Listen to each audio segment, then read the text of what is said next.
Yang muncul salah satu solusi gebrakan awal itu adalah Merdeka Belajar, hashtagnya Merdeka Belajar.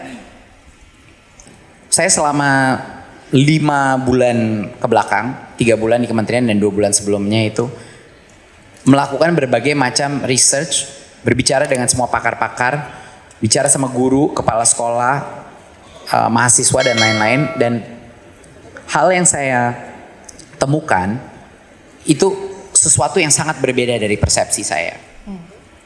Bahwa sebenarnya dulu saya kira itu pendidikan itu seperti suatu sistem manajemen yang bisa dikasih insentif sama disinsentif, lalu kalau kita ada metrik-metrik yang jelas dan kita mengincentivize metrik-metrik itu, secara otomatis itu akan menimbulkan sistem pendidikan yang baik. Tadi saya kira gitu, kayak very managerial approach gitu. Bahwa ini kayak apa, kayak pabrik bisa lah, kayak call center agent, kayak Gojek gitu, tapi enggak. Ini salah karena produknya ini bukan suatu app, produknya ini bukan suatu layanan, produknya itu adalah manusia. Jadi tingkat kompleksitas yang luar biasa tingginya dari pembentukan suatu manusia itu nggak bisa menggunakan approach yang sama seperti di private sector atau di apa.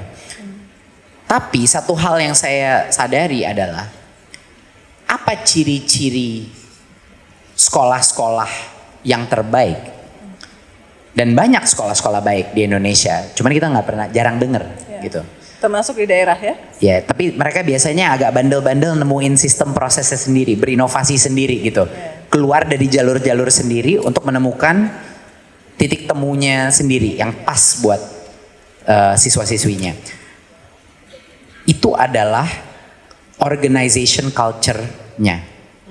Culture daripada sekolah itu bukan kepada individu dalam sekolah, tapi culture dalam sekolah itu adalah culture of learning dan culture of innovation. Jadi ya itu culture di mana banyak tanya, banyak coba, banyak karya. Nah, ini yang sebenarnya sangat relevan seperti pengalaman saya di Gojek waktu itu. Gitu. Culture of innovation, culture of learning.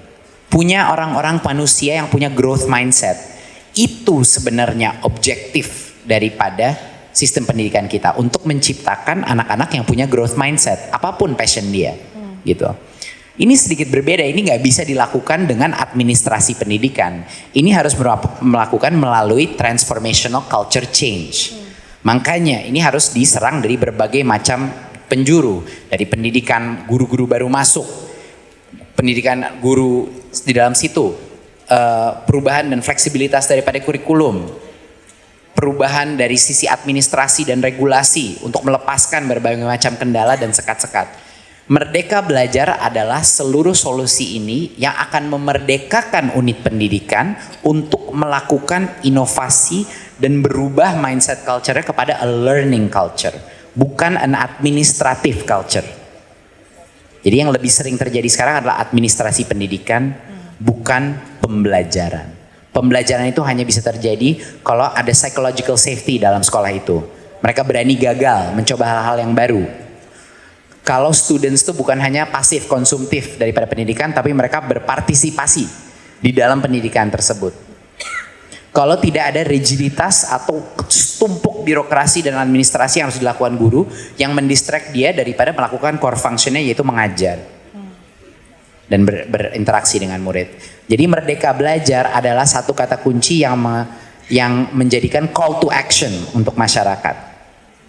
Untuk para guru, kepala sekolah, orang tua, company semua, agar kita meredefinisi apa itu culture yang tepat, culture yang merdeka di dalam unit pendidikan.